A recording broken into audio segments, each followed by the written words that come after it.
Welcome back to the show, everyone. Craig and Jonah here. We have a guest, much awaited guest, John. Much Introduce weighted? Are you sure? much Little of old my. me? I've been talking this up in our little chat groups we have. So hopefully I won't Okay. disappoint. I don't think you will. But John, why don't you introduce yourself? Tell us what you want Can us you to know. can you see me okay? My head's cut off from what I can see. Is it cool? Yep, I can Okay. see you from about here I, on up. I'll there's not much to say. I could okay. I'm a cradle Catholic Novus Ordo dude. I just got back from mass there. I use earplugs when I go to mass so I don't have to hear it, and I don't look at the priest because he's facing the wrong way. And I go to FSSP on Sunday and Friday. Once you go to FSSP, you never go back to Novus Ordo. That's kind of my model. At least that's what happened to me. I was Right? once FSSP. Yeah. And they're not perfect either. Meaning the seminary training and all that stuff. I don't think they don't like me when I call the FSSP Father Ripperger. I mean, they don't like I told you before when I first talked to you. I'm well hated. I got people FSSP, people who believe in evolution, people who believe in NFP. They all are like so. Basically, I don't have any friends. Very few. Well, I take that as it means we have common ground. So I kind of despise Humani Vitae, but for the totally opposite reason you do. So hey, let's work on our common ground and work back from there. Okay, I mean you're gonna not like me either because Catholics can't agree to disagree, They can't. and you use the word Catholic right there. I uncharted Catholic man. I haven't the saints charted all care? What are we, why do you exist? What's uncharted? And if well, there's history is still evolving. Yeah, we're still learning new When things. well, I don't think you ever stop There's learning. that word again, evolving. when did we reach the pinnacle of information we needed to know about marriage? Is that what like year in the was it? 1400s? Yeah, what year was it? It's all downhill since then. When did well, Just like I Casting said, Kenobi? Is that when it stopped? uh, there's no pinnacle. However, there is a definition which started when God created the world, or whenever there's marriage always exists. Okay, and it can't change. Nature can't change. So what I see what's going on, and what I kept criticizing, not arguing with you about, you just seem like you're a modernist because nature changes, because truth is always flowing and adapting, like Stanford Nutting talks about. It's like, and that modernism is a break from unchanging truth. We can because we're always developing this and that, and we know more now. No, that's anathema. That's not Catholic. That's why Pius X said modernism is a synthesis of all heresies. And when you talk about this stuff and all this development and marriage, the teaching on marriage and the anthropology is developing and developing. It's just code for we're changing nature. And who is it? Bruce Jenner has developed his anthropology on marriage as well. It's like he's just keeps on developing. Things have changed over time, right? Like we do charge interest on loans now. We don't really think slavery is okay. I mean, the Catholic Church has changed their thoughts on some things over time, right? Catholic Church changes its thoughts as much as Jesus changes its thoughts as far as teaching goes. Christ is the same yesterday, today, and forever, and so is his bride. So if there's a teaching, it can't change. Capital punishment can never be intrinsically evil, ever. What No about matter. the charging interest on loans, though? That did change. Usury can never be okay. Usury is a sin, and it always will be. Oh, so you're still back. When did that modernist I'm not heresy back come in? anywhere. Okay, God is timeless. When did the modernist heresy of allowing usury come into play? Because that's been a while, hasn't it? I'm Googling it. Don't worry about it. The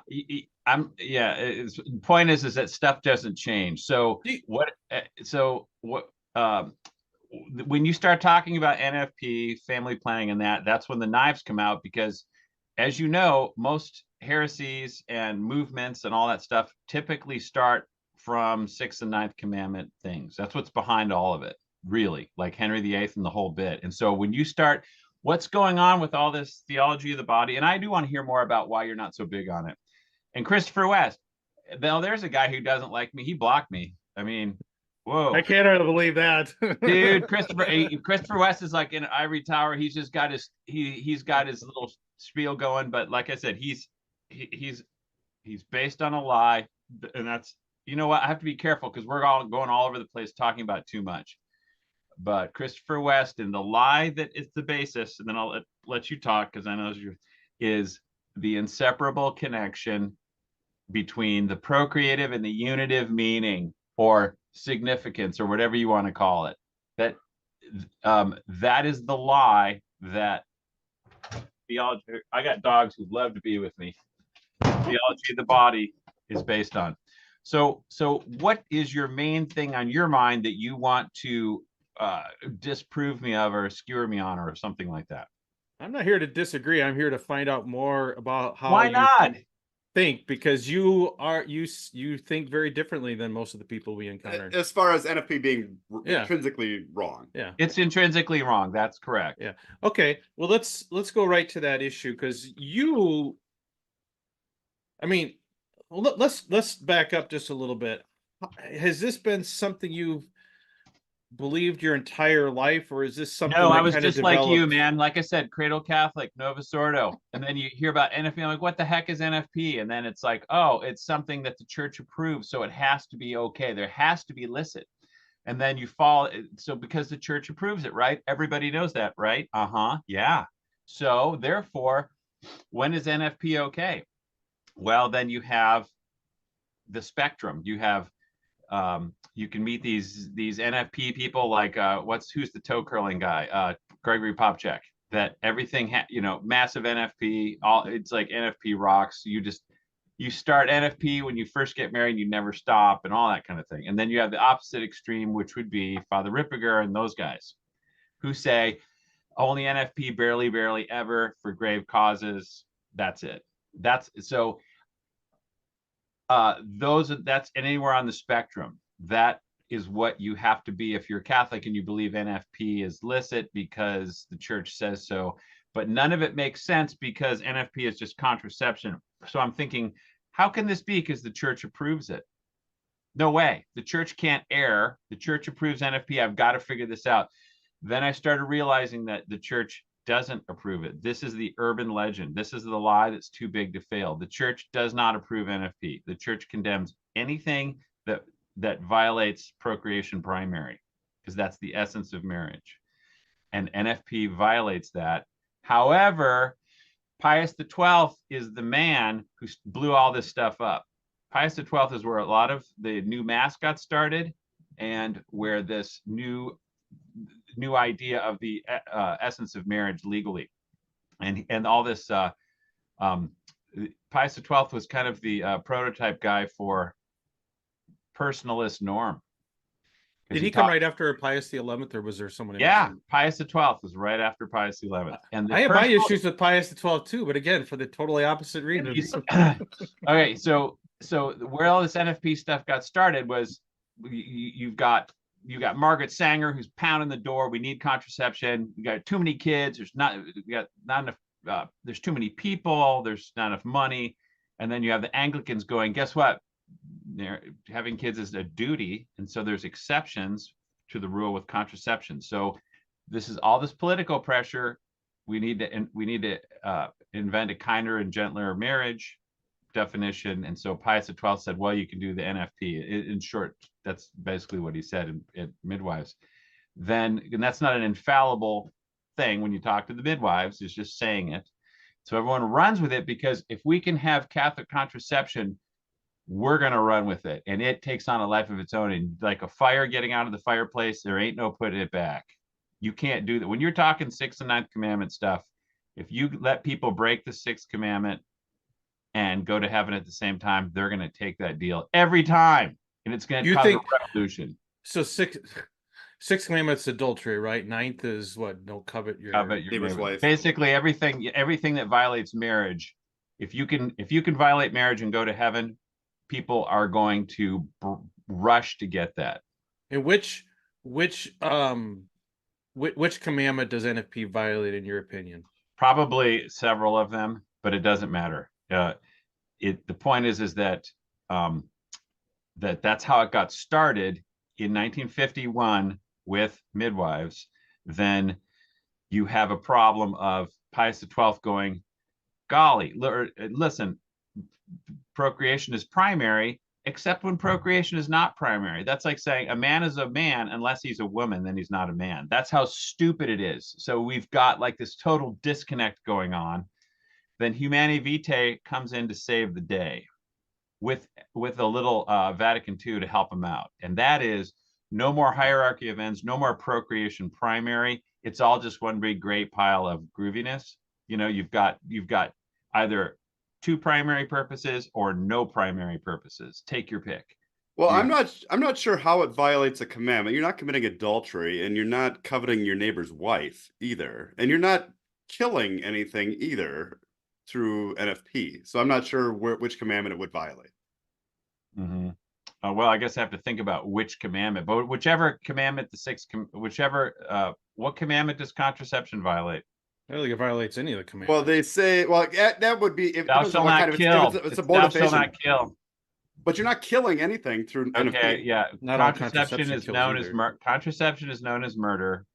Well, some is, but with NFP, there's Pardon no. me. Excuse me. No. No. Contraception is known as murder from the Catechism of Council of Trent because you are stopping a baby that should be happening. That's because they didn't understand. They had a completely flawed understanding of biology back then. No, it has nothing to do with an understanding of biology. So then abstinence would be like murdering too, right? No, because you're not doing the act. Okay, so it's not an understanding. It's not an understanding of biology. Sure, it is. Because in the Trent they say if you prevent a baby from being conceived. Yeah, that's because they didn't understand conception. We didn't understand abstinence should be outlawed too. We didn't understand conception. We didn't understand, like they had the old Aristotelian view that every sperm was a tiny person that's deposited into the uterus where it grows.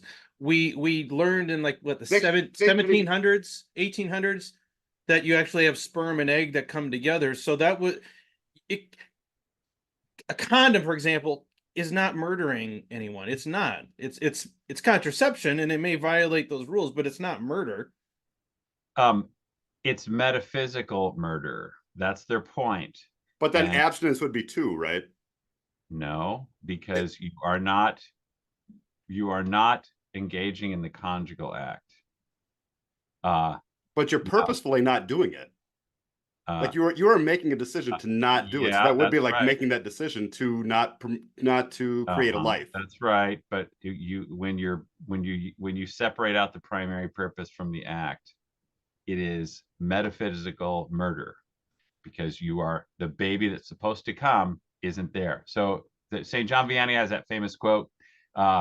He was talking, some penitent came to him and he said she was worried about having kids or not having kids or how many kids she was having. And he said, don't worry, if the people who are in hell now realized that they needed to be having those babies, they wouldn't be there now, kind of thing. In other words, it's a salvation issue. NFP is a salvation issue. But I want to get back real quick. So that's the history of it.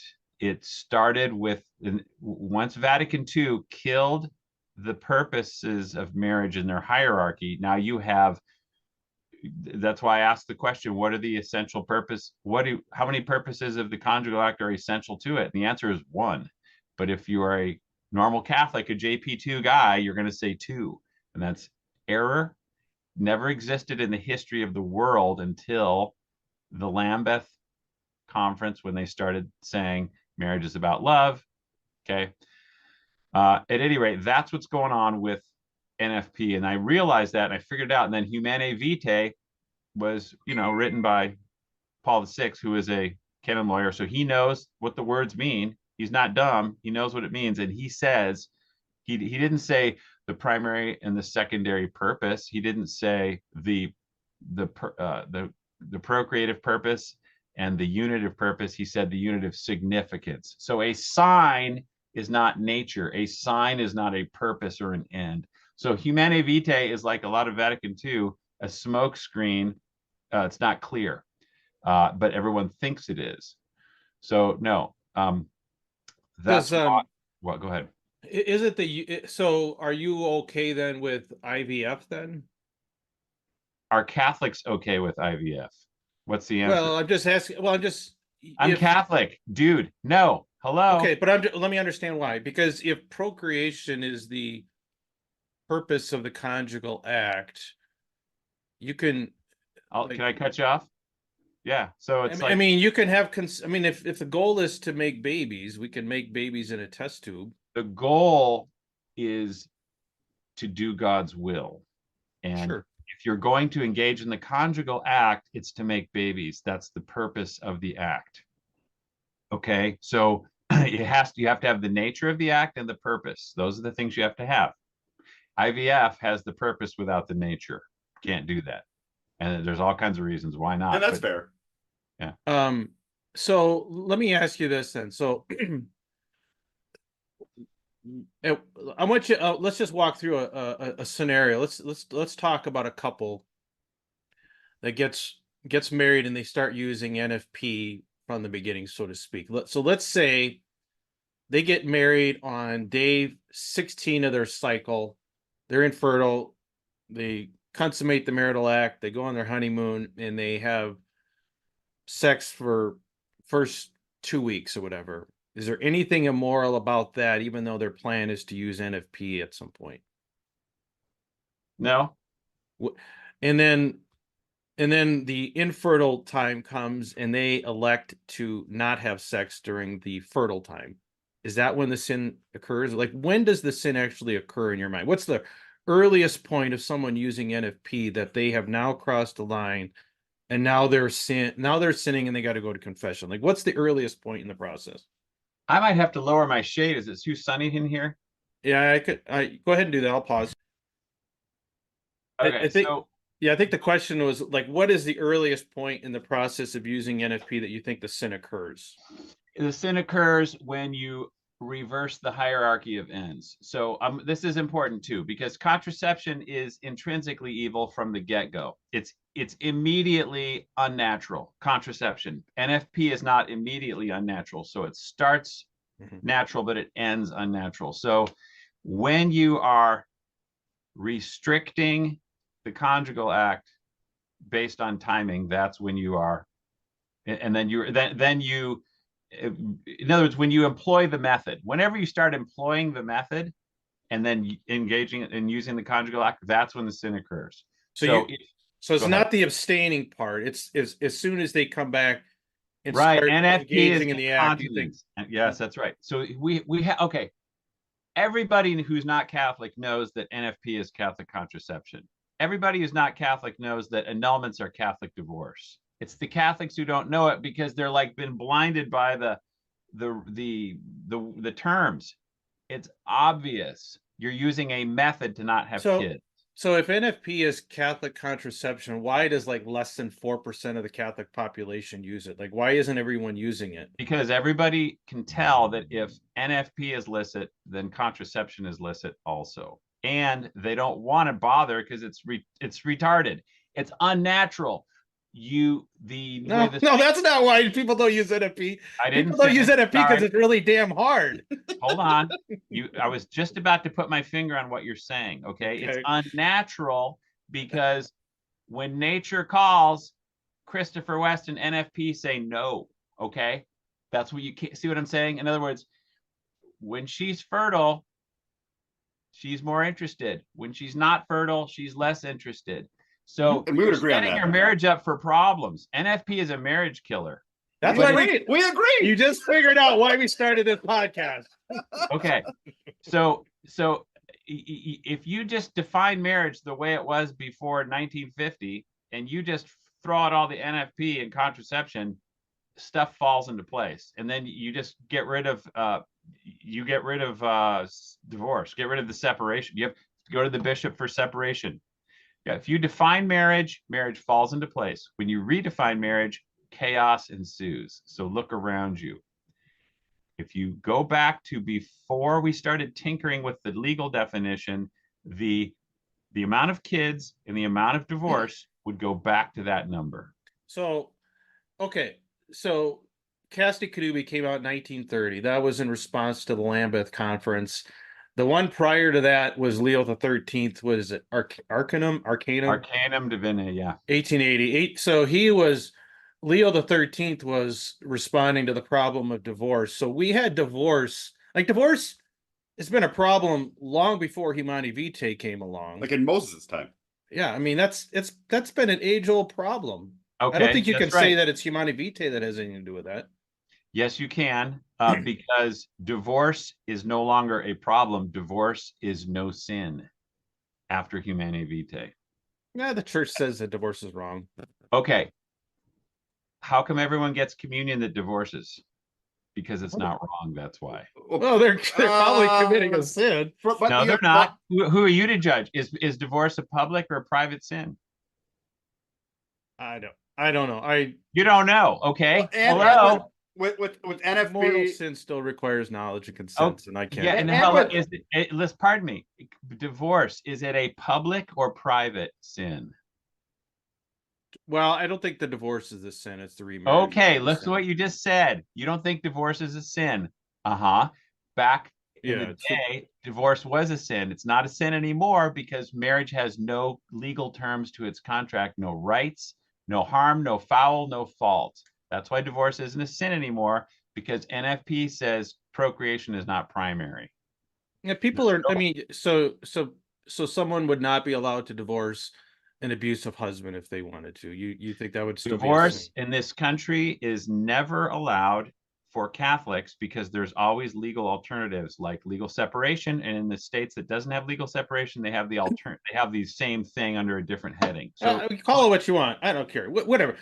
People are not forbidden from separating and not if you're living going as to, husband and sorry, wife. if you're going to separate, you need to do it with due process. It's like I can't just Fine. take your car without due process. I need to prove it's mine first through the law. I can't just take your car, bro. You can't separate. You can't move out from your spouse without the bishop.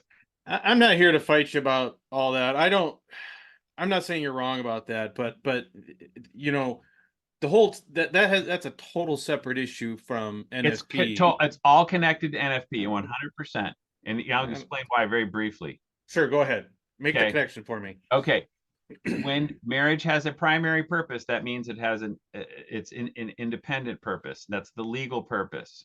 And if that's true, you can identify it and you can define it. Therefore, you cannot defraud on that because those are the rights of marriage. When marriage has multiple purposes or multiple essential purposes, then there's no definition, which means that divorce doesn't need any permission because divorce offends nothing. You've heard it said the church doesn't recognize divorce. You've heard that phrase, right?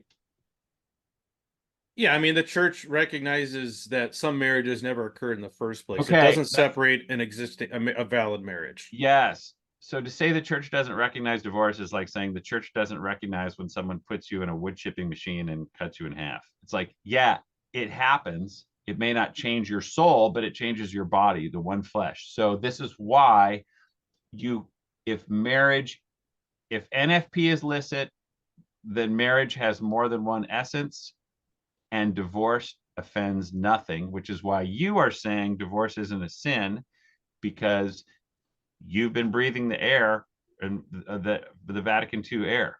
It's a Twilight Zone thing. Divorce is a grave sin and it's a public sin, and you can't go to communion if you divorce without the bishop. I have no opinion one way or another. I'm not here to debate you on that. All right. Whatever the church is, what the church says. I'm But it's hardly the an same today as it's always been. all right. Well, I'll defer to whatever the right answer is on that. So I don't know then, what it is. what about, Thomas Aquinas talked about the primacy of conscience, and that could obviously be applied to NFP as well. How do you feel about that? That's right. You got to form your conscience. If your conscience is clear and you think NFP is okay, then more power. But you also have to take a little time to figure it out. And most people, this whole thing is NFP, Catholic contraception, won't go away because it is. It's kind of like, is puppy torture wrong or not? Everyone thinks it's okay, but I feel really weird inside when I do it. Okay, that's because it is wrong. You got to check it out. So people know that NFP in their gut, no matter who says what, is weird. Like two guys holding hands is weird. Okay. It's like something's wrong because you're supposed to be having babies. So you have to go check it out. Now, this is kind of why I hear why you started your YouTube thing. That's why I started my YouTube thing, my little channel or whatever, because I'm trying to get the word out that the church doesn't teach NFP and it is contraception. And it's intrinsically evil. And you can learn this through what the church teaches instead of believing the urban myth about that it is licit. So help me, walk me off this ledge. If what you're saying that Vatican II, Humani Vitae, all that is wrong, how do we not just follow the many people that say, well, then clearly the church is flawed, like the church got those things wrong? Why we should just discount the whole damn thing? Here's how. Because of the Vatican II never said Simon says. That means at the end of the whole party, the end of the whole thing, they said, guess what? We never said Simon says. Nothing in here is binding. That's what Paul VI said in the end. No new faith and morals are binding. So it's been a great time. Glad y'all made it. Okay. Thanks for coming. Nothing is new. So there's nothing in Vatican II that changed anything regarding faith and morals. No anathemas, no nothing. He even said it in there. Then Humani Vitae comes and does some serious wordsmithing and talks about the unitive significance and the procreative significance, which aren't legal terms. So they mean nothing as far as the law and lyceity and marriage, which is a legal construct. Do you think natural and legal? Do you think castic connubii is binding? Is that infallible? Of course not. Nothing is infallible that's an encyclical, but there's truth in them. There's truth in Humani Vitae, but it's how do we know which is which then? You have to go back to tradition. Whatever was said before it must line up, and then you go back to the Bible. So this is how the church doesn't err. However, there's modernism in there, and modernism can trick everybody. Like Father Ripperger, he's right about this. He says, we're living in very heretical times. Unless you are basically a super saint or you've got really heavy knowledge, you're going to fall for modernism somewhere or another. It's all over the place. So, all right. So basically no one's going to get to heaven. Is what I'm hearing. If you have your scapular on, you will. I do. Right? Yeah. We both do. More power. Just take it. Scapular on. Take a chance. Okay. So I'm just a good Novus Ordo modernist Catholic. I pull out my catechism, but you're saying I really can't rely on that. No, I threw mine out. I used it to burn. I used it to make a fire recently. All right. I can't trust the catechism. I go to Humani Vitae, can't trust that. Go to Vatican II, can't necessarily rely on that. I can go to Castic Connubii, but I can't necessarily be sure that's right. I think something's wrong with that, because this is either an let me finish. This is either an impossible task and God or the church has just set us up for failure, or the task isn't this difficult. Like I just don't see that the approach you're taking can possibly be correct. There's some middle ground here. It's got to be. No, there's no middle ground with unchanging truth. It's black and white. Abortion is always wrong in all circumstances, and there's no middle ground. Mm-hmm. Okay, no matter what the Mormons say, and there's no middle ground on procreation, no matter what Vatican II says.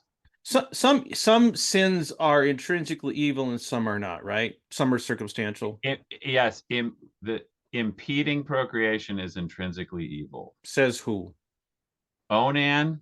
And right as he was dying, getting struck by lightning, he said it's intrinsically evil, and then they got offed. Well, okay, hold on. Is that in the Dewey Reams? Where's that at? That isn't in Genesis 38. That's one chapter of the Bible we know. We know that one thoroughly. We got the quick interview we got the deathbed confession from Onan. Yeah, that's our first stop when we build the time machine. We're gonna go back and pile on Onan. I think he got instantly turned into toast. That guy, because I am amazed at how much of this stuff stems back to Onan, and I just think that's all crazy. So less children we got Onan. You don't mess with nature. It's not nice to fool Mother Nature. I don't think that's the standard. I don't think the standard is don't mess with nature. I think it's a little more specific than that. It is. Yeah. Okay. But not Because everything, not God every. said be increase and multiply, and you don't mess with that. Okay, so what does that mean in real terms? That means if you're going to use the conjugal act, you got to use everything that goes with it. You could be, Increasing and multiply. yeah, but if you're just allowing people to not be fruitful and multiply, just doing it through long-term continence. Like, how is that any different? That's not much different. I don't see There's any no difference. duty to procreate. Okay, well, That's- how do you get I thought, multiplying? but it was a command. Yeah. No, be it's not a fruitful and command. multiply. Procreate, be fruitful and multiply. This is another. That sounds like a statement from God. Yeah. It's a statement of nature, and it's a blessing, but it's not a commandment, and it's not a precept, because he told all the animals increase and multiply. They don't get orders and precepts and commands. It's nature. If you're going to do the act, you have to keep it natural, everything that goes with it. You can't tweak the thing so that you get the result you want. Says You who? have Though? to I go mean, with it. yeah. Where does that Says statement who? come from? Okay, Yeah. there's just been, it's Trent says it, all the saints say it, Casti Canubi says it. 15. Now you wait a minute. Wait, you're shaking your head. I don't think It's right Casti there in Canubi says 59. that. It's right there in 59. Yeah. Well, let's talk about Casti Canubi. I know it's your favorite. But the Council thing, of Trent was in 1545. That's a relatively modern Yeah. set of documents compared to the early church. What about the people before that? What did they do? They made babies, and no one. It's just like, okay, we don't have encyclicals about can two guys get married, because it's only in our age that we don't know that. So everyone knew it back then. Okay, everyone knew that babies came from marriage, and that's what matrimony is, the work of motherhood. And so, and who is it? The like I told you, the Manichees were timing things so that they didn't have kids. And St. Augustine, who used to be one, said, y'all knock that off. You cannot do that. You're turning your wife into a prostitute. But they didn't want to have kids at all. Like, they thought No, parenthood they didn't was want to evil have kids, but entirely. they sure wanted the conjugal act. And that's what NFP is. I don't think they engaged in the conjugal act. Yes, they did all did. They kinds of other timed it. things. They timed No. it. Oh yeah, Yeah, that's what I that's. think so. No, you may not think so, but Augustine said that that's what they did, and then Pius the 11th and Casti Canubi said the same. He repeated what Augustine said. The Manichees are practicing NFP. You're turning your wife into a hoe when you do that. It's right there. The Manichae, no, but they didn't want to have kids at all. There's a total difference between saying having They children didn't is want- evil and spacing children out, or not having every single child you could possibly have. There's a difference there. Fine, but the Manichees wanted the secondary ends of the conjugal act without the primary. And that's what's condemned. That's what Onan wanted, and he got burned. He went to hell. Well, Onan was the one that decided to do the pulling out. There's no evidence that his wife wanted that. That's a different story Makes no than a difference couple. what she did or didn't want. Says who? Because it doesn't. I shouldn't say it doesn't make any difference, but he did not. He did not use. He did not. He changed the primary purpose of the act. That's He was what Onan- basically her, in my opinion. He agreed to marry her, agreed to give her kids. That's why he she married him, changed and he the refused to give her primary kids. purpose of the act. That's what Onan's sin was. Well, yeah, but I mean, Why he did he do it? basically took He didn't- advantage of her. He didn't want to have kids. Yeah. But he did want the conjugal act. That Fair. is grave sin. Yeah, I mean, I guess if you're like someone who wants to have kids and only agreed to marry you because she wanted kids and you're not going to give her kids, yeah, to me that sounds like. And Onan's sin could have been more about failing to take care of a widow than it was about that act. And I think that It happened multiple times, I think. Protestants will say that to justify contraception. When we're Catholic, we have to go with what the church says, unless the church is wrong, unless something is wrong about what is promulgated by the church. Like Humanae Vitae has some weirdness in it, and you can show that it's wrong. But if the church says the sin of Onan was lest children reborn, right there from the Bible, and that's the tradition, then that's it. We don't get to change it. In humility, we say yes. So you stay out of trouble when you're humble and obedient. Everything else, you're getting out to shake hands with the devil. Stay humble and obedient. That's it. And versus trying to figure it all out to get what we want. P.S. There's no such thing as marital. Can't exist. Does not exist. I'll disagree there, but Yeah. and that would make me think that There's nothing to disagree about. It's just a fact. It's impossible. Marital is impossible. We'll have to agree to disagree. Yeah, we'll do agree to disagree. I'm not even gonna go No, Catholic Church teaches. Oh, you know, Hey, no, sorry, way to pardon me. endorse that. one of us is wrong. I don't care who it is. One of us is wrong. Let's move on. Yeah.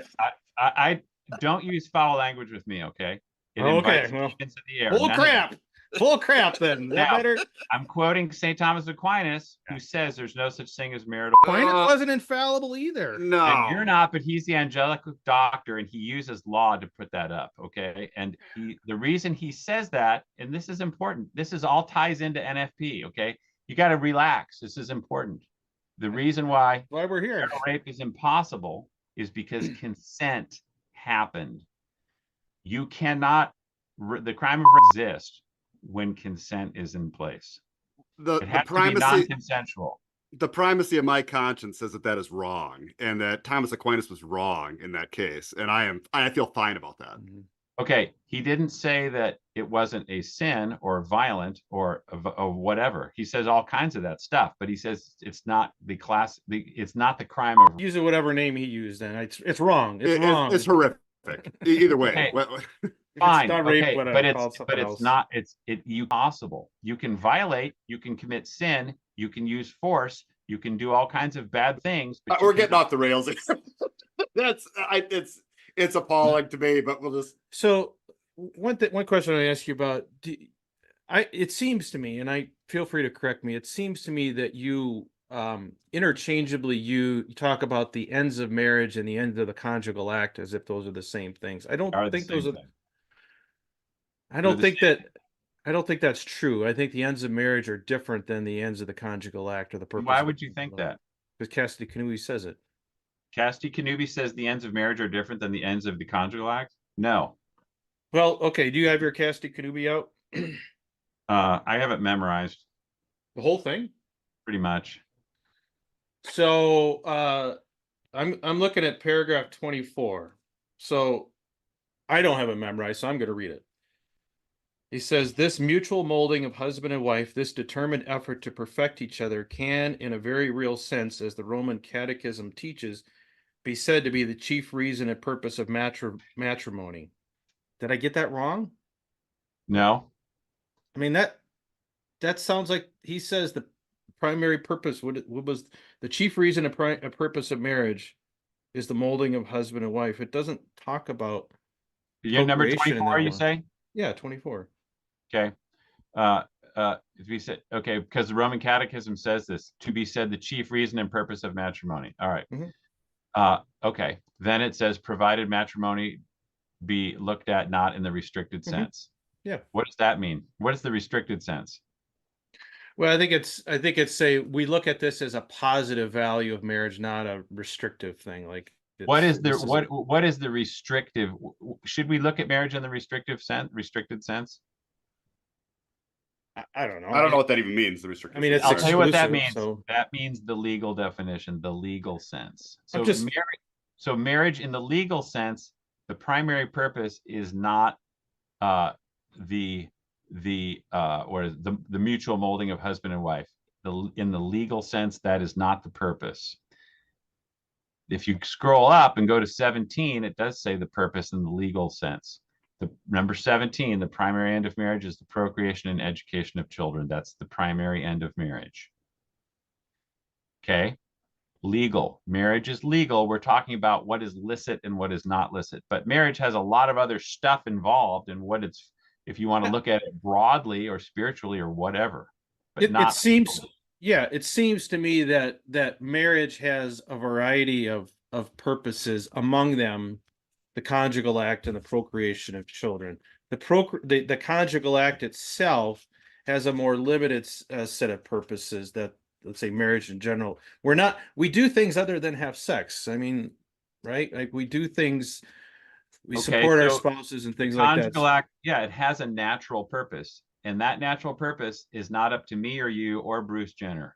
It's God ordained it. and he put it out in Genesis, the Mhm. purpose.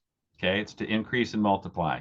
And you can't change that purpose no matter what you think. Well, it doesn't say that it's to increase and multiply. It says that it has a procreative purpose, right? The primary end of marriage is the procreation and education of children. That's the primary end. There is No. no other primary end. We just got done reading 2024. It said it. Okay, so does 24 and 17 of chastity contradict itself? Maybe. I don't know. No maybe about it. It says the 24, okay, provided it not be looked at in the restricted sense, which is number 17. The legal restricted is the legal sense. So he's trying to say that marriage is not just about you be a baby factory and that's it. Okay, it's about a lot of stuff. The molding of husband and wife, making everybody better, provide, there's so much good in marriage, but legally it is what it is. Okay, just because, like like today everyone wants to get wild and crazy with the definition of nature in order to be more kinder and gentler and all that stuff. No, you got to tell them the harsh truth. Sorry, you're a guy and you can't be a girl. Sorry, I know that's going to hurt your feelings really hard. You're harsh and mean and cruel and you need a safe space. Sorry, trying to be charitable by giving you the truth. The truth is there's only one purpose of the conjugal act that's essential, and that's procreation. And if you say otherwise, you're violating nature. Come on in here, Susie Q. You're violating nature. So, Go all ahead. right. Well, okay. So, can 9 you minutes help? left. All right. I know it. So, following up on that, I know that I believe we've exchanged comments on this, and you don't have a problem with people continuing to have sex when they're pregnant or after menopause, right? Like you don't think the church forbids that. What I think and what my problems are irrelevant, obviously. Well, what do you think the church teaches on that? Do you Church think teaches right there, 59. That's the whole thing right there. 59. It says for reasons of natural reasons, it's not your look, as long as you're not trying to avoid fertility, go for it, basically. The 59 right there. For natural reasons, either of time or certain defects. Mhm.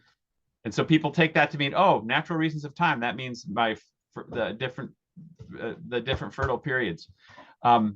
No, because it's only if new life cannot be brought forth. But it shows that couples can engage in the conjugal act even when procreation cannot occur, right? Right, because there's no duty to have babies. This is the lie that NFP is based on. You must have a duty to have kids. Total lie. It started with the Protestants. It's not a duty. Hey. So since it's not a duty, you don't have to. You can have the act anytime you want or not. It's fine. Yeah, I kind of agree with you because I'm glad you brought that up because I have struggled to understand. Humani Vitae talks about, and what was it? Pope Paul XII said that couples can, for whatever just reason, whatever the term is. Justice, right? Yeah. What and I think maybe you're the one. I saw you said that like what's just excuse from what? Like from the duty to engage in sex, to procreate? Like what are we supposedly being permitted to excuse from? What do they think we're Just being from procreating? Just like if you're bleeding, you don't have to go to mass. If you have a super hard time with whatever in life, you don't have to have kids. So because they're saying it's a duty, so you can use the conjugal act to not have kids, which violates nature.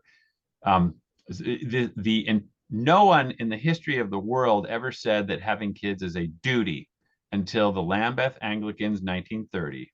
Because 1920 they said marriage is increase and multiply is a blessing of nature. Contraception's intrinsically evil. Then 1930 they said, whoa, we want to get with the times. Margaret Sanger, it's not intrinsically evil, and marriages and babies are a duty. Then you have Pius XII for the first time in Catholic history saying marriage or babies are a duty. Never before in the history of the church has anyone ever said having kids is a duty. Then, of course, Humani Vitae leads with that in the first sentence. They go, having babies is your duty. That's what they say in Humani Vitae, and that justifies exceptions. So it's nature. You cannot mess with nature. I was going to look at something else in Cassie. I can't remember, but anyhow. Oh, here, Casti 54. This is key. This is what Pius XII overturned later. No reason, however grave, may be put forward anything against nature, may be conformable to nature. So this is the amount of time. When can you use NFP? For no reason, however grave your cause may be. That's how much you can use NFP. None. However, Pius XII came out and said, actually, if you're having a super hard time, we're gonna change that. He can't. Let me ask you, It's nature. Go ahead. do you think it doesn't matter though, the particular problem that, I mean, so Casti Connubii was not responding to the question of natural family planning. Doesn't mean that it doesn't Yes, they have were. truths there. No, it was, Lambeth Conference was specifically about contraception, birth control. That was the Right. problem of the day. That was the problem they were addressing. They weren't specifically, it doesn't appear that he was specifically talking about natural family planning. So isn't it fair then to say, well, if the question was to Pius XII or XI, what do you think about natural family planning? And this amendment is encyclical, but that really isn't the problem he was responding to. So you're saying, are we reading too much into it? no, we're not reading too much into it. Of course, Casti Connubii was kind of a response to the Lambeth's conference. However, he knocks out NFP in the same note, because like there's actually several places in Casti Connubii where NFP is killed, because he knew that was going on there too. But there was no word NFP, none of that stuff. He says procreation is primary. That's the end of the story. You don't think that reasonable people could disagree on what he meant in Casti Connubii about NFP, which is not really what he was addressing at the time. I just don't think you can say that he was intending to address specifically natural family planning. It was clearly designed to respond to the question about birth control, which contraception that the Anglicans had just then permitted. So the reason why contraception is wrong is because it violates the primary purpose of marriage. No, but he says it's wrong because it interrupts the procreative purpose. Like it takes away, you can have intercourse and it doesn't lead to procreation. That's different from abstaining from intercourse. Yeah, but that's not, we're not talking, NFP is not abstinence. Here it says, number 54, the conjugal act is destined primarily by nature for the begetting of children. Okay. The conjugal act with contraception is not destined primarily by nature for the begetting of children. So you're violating nature with contraception. The conjugal act is not destined primarily by nature for the begetting of children if you use NFP. You're violating nature with both. Doesn't matter what method you use. If you're not trying to beget children, you're violating nature if you use a method to beget something else. But isn't your method just abstinence? It doesn't matter what method you use. If you use the conjugal act to have no kids, you're violating nature. I don't think anyone's disagreeing with that. We're not talking about having no kids. We're talking about, hey, let's give ourselves a few months before we get pregnant. No, we are talking about having no kids. I'm not talking about having 0 children for the entire marriage. I'm saying if you want your conjugal act to produce no baby, you're violating nature. Can I ask you a personal question? And feel free not to answer this, but do you have personal experience using natural family planning? Do you is that something you've ever had? Everybody does. Basically everybody does. Yeah. Well, no, not everybody. 4% of Catholics almost use everybody NFP. does. Yeah, I have 5 kids. I was shooting for 15, but NFP killed a lot of them. How so? Like against your will, then, or what? Yeah, because people don't know. Yeah, a lot of people don't know that NFP must be. By the way, NFP also eliminates the definition of marriage because it eliminates the marital debt. You cannot have NFP and marital debt. With me. Yeah, fine. Yeah. No, you're fine. Then you're going to throw the Bible out. In the church out. The church teaches marital debt, and it's in the Bible, and that's it. You can't get rid of it. If you're Catholic, you have to accept marital debt as the church teaching. You have to. No, it's true. No, there's no such thing as no marital debt. That's what Christopher West is wrong. Yeah. He's no. I give up my marriage. And under that scenario, I think that nobody should get married. Yeah. Or very, Yeah. very, very few people should get married. Like, and the Bible does say that as well, that very few people should get married, right? You should be a single person. No, the Bible doesn't say very few people should get married. You should strive to be a single person, and you should only get married if you can't control No, yourself. it says celibacy is better, but it does. But Yep. So you should strive for that. okay, and under the most people are not. You have to be called, and most people are not. The vast majority are not. So marriage is a natural state, and as holy orders is a supernatural calling. I'm not sure if you talk about natural things. Celibacy is not natural. Celibacy isn't natural either. That's supernatural. Okay, but marriage is natural. At any Maybe rate, NFP is supernatural. no, it's not. The reason why NFP violates marital debt is because marriage has a contract, has a definition, and that's the whole contract. It's the right over the body. And yeah, NFP, but NFP is done. But NFP is done mutually. Like they're both husband and wife are deciding. Why does it have to be mutual? Why does it have to be mutual? Do you think? Well, I mean, does God force people to have sex even when they don't want to? Is that what you're saying? No, I mean, I'm not. Why who's do you think exercising the marital debt if it's not one of the spouses? Well, one of the spouses is. Yeah. But why does NFP have to be a mutual decision? Why? I'm not saying it has to be, but I'm Okay, just saying. church, okay. Everybody you talk to says it has to be mutual. And the reason why they say that is because of 1 Corinthians 7:5, do not defraud. So you're violating the teaching of marriage when you say I can use NFP against your will. No, I'm not. That's what I'm talking about. I'm talking about a situation where the couple both decides they want to abstain and use NFP. Neither one is invoking the marital debt. They're not required to invoke the marital debt, right? Correct. Yeah, but if both spouses want to use NFP, they are not violating the marital debt. Yeah. But what they are doing is they're overturning the hierarchy of ends, which 59 right here says is intrinsically vicious and is a sin. Right there, 59, right there. Okay. Unless through the primacy of conscience they decide that NFP is okay, right? You can have an abortion. We can agree on that. Conscience, right? you can do an abortion if your conscience says it's okay. You're taking it to the extreme, and I don't think that applies. I think that using your conscience, you must follow your conscience, and you must inform your conscience. So that is fair to say that through primacy of conscience, you could use NFP. Same with abortion. Yep, but that's an extreme situation that I think would be much more difficult to come to that end. Okay, you have a heart with the law of God written on it, which is why people feel funny about NFP because they think it's kind of contraception, but they're not sure, and everyone tells them it's not. I don't know who you talk to. I don't feel nobody I talk to says that. But there's a lot of people. No, there's lots of people scrupulous. No, there's people because people can tell. This is why everyone who's not Catholic knows it's Catholic contraception. So right here in 59, it says you can have the conjugal act as long as so long as they are the ends are subordinate the secondary ends are subordinated to the primary end, and so long as the intrinsic nature of the act is preserved. That's what it takes to have a licit conjugal act. Correct the hierarchy of ends and the nature.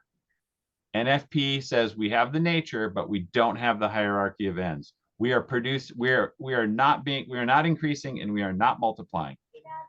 That's let me put this up. That's the problem.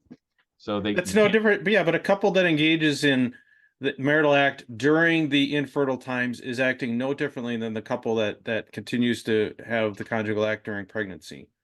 Like neither one of them is trying to get pregnant. Neither one of them is motivated to get pregnant. Go on, I'm listening. They're engaging in the conjugal act for a reason other than procreation. And why? No, they are not using a method to change the outcome. I don't know how the method matters. What matters is what are they doing at the conjugal act is exactly the same. You guys go outside. You just get out. Go. Whatever. Calm down. Well, intent matters is what you're saying. It seems to me, yeah. I mean, I don't know. Okay, so there's two things. Yes, intent matters. So this is why if you don't have the right intention in your mind and heart, it's venial matter. If you don't have the right intention in your actions, that's grave. Okay. So if you employ a method deliberately to take nature and turn it on its head, that's grave sin. Well, pray for us. That's all I can say. And we'll pray for you too, man, because I mean, that's difficult. Okay, the truth is simple but difficult, and there's only one of it, and Catholics cannot agree to this. Except through privacy of conscience. Yeah. And my conscience, I don't know. You have to inform it, bro. You've got to inform it. You can't just, it says in the catechism, if you take little trouble to inform your conscience, you're culpable. So you have to get, I don't care. We want the truth no matter what the cost. And the truth is knowable, and it's objective, and it's not hidden, and you don't have to pray about it for months and try to read the tea leaves. It's black and white. I don't know if I can easily find the Council of Trent documents. I don't speak. Are they online? I can't read Latin. It doesn't matter. They're basically the same. And he is explaining that Trent says procreation is primary, but if you look at marriage in the broad sense, there's more to marriage than just procreation, but not legally. We're talking about the law. And that's why contraception is illicit, always has, always will be, unless you can change nature, which is what everyone's trying to do today. That's why you see all these guys that look like girls running around, maybe not in your town, but around here they are. And they're saying it's natural. This is where all the gender fluid comes from. What is a woman? We have to ask that question. And their answer is because we don't know what matrimony is. All right. I don't really want to get into that right now. Look, here. My wife's texting me, so I'm going to get in trouble here. So yeah. I'll give you the I don't know final. how you can do all this, dude. You got to really watch your time. But thanks for having me on. Sorry for letting me hog the whole microphone. At least I kept your cohort from laughing too much. That was another one of my. You don't like it? You don't like us laughing? Laugh too much. Sorry, dude. Like, yeah, but I'm all serious. All right, so well, look, I'll catch you more on the comments and everything, and who knows what the future will bring. I hope we can do it again, John. Yeah, please right pray on. for us, and I'm serious. Thank you, John. Thank you, Joe. Thanks God everyone bless. for listening. Yep, Until bye-bye. next time, everyone. Have a good one.